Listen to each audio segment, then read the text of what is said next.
The number of projects is tremendously high nowadays. Honestly, they pop up like mushrooms, especially play-to-earn ones. Lost Relics falls into this category. You probably have not heard of it yet, and the only reason it is going to change is this video. Let us start. First of all, I have to tell you what Lost Relics actually is. It is play-to-earn game, based on blockchain. The project remains mix of Diablo and Torchlight.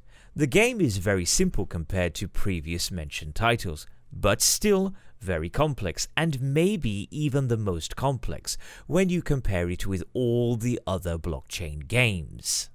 It is not weird that so few people heard about it. It actually isn't, and I will tell you why. Lost Relics is an amazing example how to not run blockchain projects. There are a couple of reasons why. The game is over 2 years old and is created by just one man, Cliff Argus Corley. On one hand, it is very impressive. But on the other hand, considering that the project is over 2 years old and still doesn't have a team of developers, even though on Lost Relics Discord you can find the information that there are some people involved in the project, but we have no proof of that, so it seems to be quite lame. During all this time, the founder has not built even a small team of developers. It seems to me that Cliff is not very interested in developing his game. Maybe it is just a hobby for him, or he really does not know how to handle this kind of project. He absolutely has the right to run it however he wants, and I have the right to make my own opinion about it as a client. I would say that, without a good developer team, Lost Relics will be crushed by the upcoming blockchain games in 2022.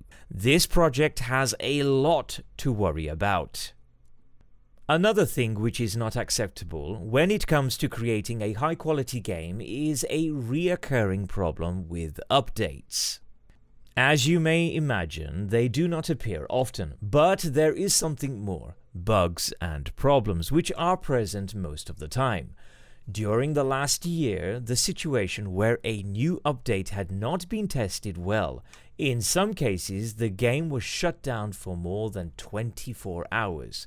Sure, many may say that this is a pre-alpha game version and it will change in the future.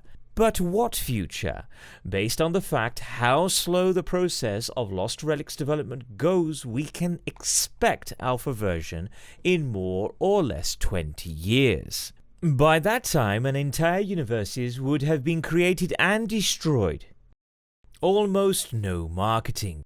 Marketing is the key of success in every business. Unfortunately, this is another problem of Lost Relics. The project does not have a proper marketing campaign. It is another proof of confirming that the game creator does not want Lost Relics to achieve greatness. The project needs new blood and new players. Without them, the game's universe is empty, boring, and there is nobody to buy the game's NFTs. Peculiar currency system. There are 3 currencies in the game: gold, shadow stones, and engine coin. Gold is used purely for buying and selling virtual objects. When it comes to shadow stones, you can trade them for NFTs. Shadow stones you can find in the game or exchange engine coin for them. You may be already confused, but it's not over. If you would like to withdraw founded shadow stones, unfortunately you cannot do it. You are only allowed to withdraw shadow stones which are deposited before. I have to say it is a really weird approach. Besides that, the currency is not available on any exchange or swap. Without changing the whole currency system and creating one easily accessible token, Lost Relics will stack. Let's draw conclusions. Lost Relics has 3 main problems I raised. It is very valuable to learn by the game's creators' mistakes. It may be an amazing lesson for everybody who wants to run its own blockchain game. I really hope all mentioned issues will be fixed in the future. I keep my fingers crossed for that, because I believe Lost Relics may become a marvelous game.